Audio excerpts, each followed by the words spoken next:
Buongiorno and welcome to Italian progressive experimental rock music. Yeah, we're not talking about metal today, but band which is something different. 3 tracks and about 60 minutes of music. That alone with the cover, which is quite unusual, at least for metal band angle. Yeah, it should tell you something. So here we have a digipack release with a self-financed CDR. Well, technically speaking, it's not really self-financed, I guess, because here it on the release label it says Bitume label. So 3 tracks out in February 2025, and yes, indeed comes with a CDR, which my CD player wasn't exactly willing to play. So for the review purposes, I went full Bandcamp experience, giving these songs spin after spin. So here it is, the booklet with the lyrics and everything, including the photos. Italian alternative rock. Let's get you tuned for that here on Bandcamp site. It comes with Serbia, Italy, progressive psych band hailing from Serbia. That's the basic information, and yeah, if you look at their tags, it actually gives you quite a bit of information. Alternative, progressive rock, alternative metal, not so much metal maybe, but these are tags after all. Experimental rock, I guess, tells you a lot. Noisy, well, yeah, it's actually noise rock related. Progressive metal, progressive rock, psychedelic rock. The list goes on. Some of these buzzwords are just buzzwords and don't really tell you much about the music, at least in a very, very honest ways. But like I said, tags are tags, and they're just, there to kind of guide the, core audience for that matter to the band's site. Musically, this is quite interesting, but also kind of hard to digest music, meaning this definitely comes from more alternative and proggy side of things, meaning sometimes those weird riffs take so much repetition and they're so psychedelic, so experimental, and so proggy and just outright weird that a lot of people will just say, enough is enough, play the stop button and move on to some other band or other song. And it doesn't really help you out that when you look at the track lengths, they are quite much.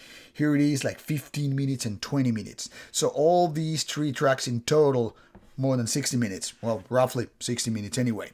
Which means you kind of have to submerge yourself in this rather unusual style, which puts them in a very, very marginal side of even niche kind of a music. Now, I'm going to be frank. I'm going to be totally honest about it. This isn't my cup of tea. Yeah, sure, I can understand that the band wants to go for really alternative ways and they want to experiment a lot of things, and there's nothing fundamentally wrong with that. But when it's a little bit of noisy rock or noise rock, a little bit alternative, all the way, a little bit prog, a little bit experimental, sometimes borderline stoner rock, and when all these ideas are combined into super lengthy tracks, I'm like, yeah, it's not really for me. You kind of have to have the right kind of a mindset, the right kind of a open-minded, feeling for this kind of stuff to really, really get, submerged into it and let it just like conquer your brain. I guess for me, this is more like what I would say musicians' music for other musicians, meaning it's probably super fun to play because tackling lengthy songs can be really, really fun and challenging task.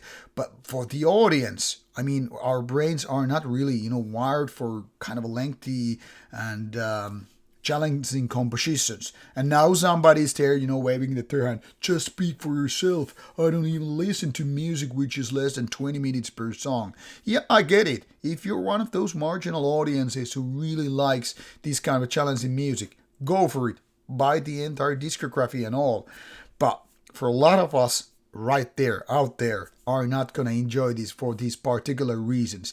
It's kind of complicated, and even if it wasn't, having 15-20 minute song without any kind of killer riffs, killer melodies, or, just mind-blowingly good parts, beat chords or whatever, it's not gonna cut it. So like I said, this is probably the stuff that is more enjoyable to play rather than say listen to. But maybe it also depends on your given mindset. Maybe some people have more patience, some want to really go for the nice nuances and all that stuff. And now we're obviously talking about the jazz audience. But then again, this ain't no jazz. So when you're looking for this kind of music from the angle of noise rock or alternative rock or progressive rock, you get the idea how the list going on. Yeah, might not be exactly what you're looking for. But I think there is marginal audience who will like it. But like I said, it isn't my cup of tea. For me, this kind of seems like mediocrity. Because on top of things being kind of a complicated, however, this doesn't come with great production. In fact, I found this production very, very homemade sounding, which is exactly the opposite when I'm looking for, music getting really progressive.